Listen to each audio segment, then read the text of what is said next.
You don't even believe this, but there are actual public officials, elected officials, who have tweeted things and posted things on blogs and web pages. Like, there's a picture of it was John Wayne with a gun doing this, and I can't remember which, it was Tennessee or representative, posted that picture and then wrote underneath it, "This is how you wink at a Muslim." It was an actual elected state representative. So yes, but and then here's and then on YouTube, I don't know how much you use YouTube, but on YouTube there are a lot of videos also that are hate videos. And what people do that know how to use YouTube is they'll upload the video, get as many people see it, and then before YouTube catches it and takes it off, because YouTube also has a really strict policy about it. But they have how many videos? I mean, it's incredible, right? So it takes a while. So what you should do is if you ever see something like that on YouTube, you flag it. Because when you flag something on YouTube, then it goes to the top of their list, right? But if it's not flagged, then it's not until they're sorting through everything that they remove it from YouTube. Okay, thanks. And then I just want to give you two really great examples of Twitter. So I think Twitter is really great, but it also can spread things really quickly. So there was this, I don't know if you read Newsweek, but there was recently a Newsweek cover that was, it's like a cropped picture of these Muslim men that look really angry and they were throwing up their fists, and the title of the cover was Muslim Rage. Yet the article inside wasn't really about any of that, but it was of course selling Newsweek, right? Okay, so people took to Twitter, and what was great about it is they proved my point that responding is the best thing you can do, because they started this thing called #MuslimRage, which was the title of the Newsweek thing, but they were just, it was comedy.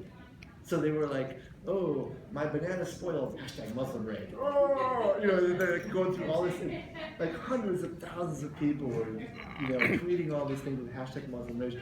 And after like a day, #MuslimRage had nothing to do with Newsweek, nothing to do with anti-Islam, but they were making fun of Newsweek and making fun of any sort of bigoted stuff against Muslims. Another example. Miss America 2014. I don't know if you watched that stuff. My mom used to force me to watch it when I was a kid. I don't watch it anymore. Miss America 2014, her name is Nina Davaluri. Now, Nina's brown. She looks Arab. Not really Arab, but she looks Arab. Guess what happened? So she won, right? And right away, Twitter was exploding with people really tweeting awful stuff. Like, the only reason she won is that her parents promised to lower gas prices. There was some other really sexist and awful stuff said about her. So back again to how creativity can also help us, is that people started retweeting those awful tweets, but then joking about them. And so it took literally a couple hours before the individuals who tweeted those really hateful things got back on Twitter and apologized publicly, which tells you another story that we need to hear. I'm not saying that there aren't awful people out there. There are, believe me, awful, evil people that just hate. But a lot of the times on social media, some people are just duh. They have a dumb moment. We all have them, okay? We do. Sometimes we put our foot in our mouth and we say something that maybe mom and dad said when we were younger. We don't really believe it, but we just kind of came out. And certainly in 3 cases of that Miss America incident, these individuals really weren't hateful, but they were saying hateful things. But when they were called out on it and made fun of, they came right back and said, "We had no idea what we said was so offensive. We're so sorry, I apologize." They apologized to her publicly and pretty much threw themselves under the bus. Now that's a big deal, right? Because we're talking about hundreds of thousands of people seeing that and saying, "Oh, that person is so stupid," right?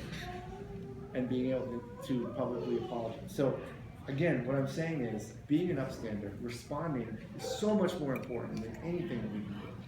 It's been my experience since 9/11 when I was forced to respond, being a Christian, flying on planes, seeing how people were treated going through security, talking with friends of mine who cover their heads, or men who have beards and are brown. It leads you to say, you can't be afraid of these things, because what you'll find is the majority of people in our communities are more like you, to be honest, the majority. But there are loud people, and there are also people who are just misinformed. They're just ignorant about what's going on. And so any little thing that they see that triggers something in them, it's so easy to do that. It's just so easy. Whereas before, if there was some guy who gave some hate speech and Dean heard it, at his school or workplace or whatever, Dean wouldn't be able to go to his computer and tweet it to hundreds of thousands of people. He'd only be able to go to a couple of you or like to Pam and be like, hey Pam, this guy is saying this. What do you think about this? Right? But that's nothing, right? So it's just a different world, a different landscape. So I'm going to be quiet. I just want to give you a chance to respond. I have some more ideas for action that are more specific, but I want to get your